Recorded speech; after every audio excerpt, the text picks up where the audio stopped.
BTAD ইলেকশ্যনতো আপোনালোকে গম পাব কংগ্ৰেছ ক'ত আছে। কংগ্ৰেছক কোনেও ভাল নাপায় আৰু কংগ্ৰেছৰ ৰাজনীতিটোৱে গণ্ডগোলীয়া ৰাজনীতি। নিজৰ দল শক্তিশালী হ'বলৈ তাৰমানে কংগ্ৰেছে নিজৰ দুৰ্বলটো প্ৰকাশ কৰি দিলে নেকি ছাৰ? এইবিলাক কথাটো এনেকুৱা, BTAD পঞ্চায়ততো কংগ্ৰেছ ক'ত আছে দেখিলে।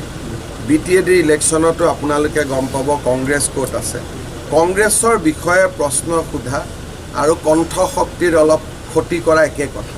পাৰ্টিটো লাইনততো থাকিব লাগিব যে এই লিষ্টত আছে। এতিয়া BTADতে কংগ্ৰেছৰ পজিশ্যন কিমান? 8-9 নম্বৰত, আপোনালোকে নিজেও জানে। গতিকে কংগ্ৰেছক কোনেও ভাল নাপায় আৰু কংগ্ৰেছৰ ৰাজনীতিটোৱে গণ্ডগোলীয়া ৰাজনীতি। কালি আহি কৈছে যে আমাৰ দিনত আমি দিছপুৰত আছিলোঁ, আমি কেতিয়াও কোকৰাঝাৰত নাহিছিলোঁ। কিয় নাহিছিলোঁ?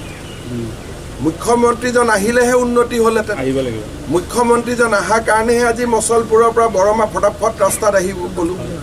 যদি মুখ্যমন্ত্ৰী নাহিলেহেঁতেন ইমান ধুনীয়া ৰাস্তা ক'ৰ পৰা হ'লহেঁতেন?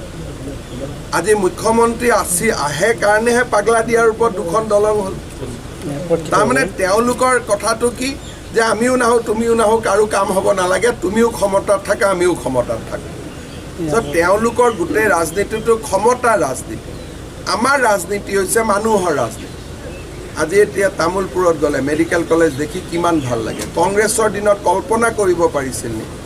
পাগলা দিয়াৰ ওপৰত 2খন দলং কংগ্ৰেছৰ দিনত কল্পনা কৰিব পাৰিছিল নেকি? বাক্সা জিলাত 4টা-5টা অসমমালা ৰাস্তা কংগ্ৰেছৰ দিনত কল্পনা কৰিব পাৰিছিল নেকি? গতিকে কংগ্ৰেছ বাদ দিলে বাকী একো প্ৰব্লেম নাই। সাংবাদিকৰ ওপৰত কিছু আক্ৰমণ হৈছে।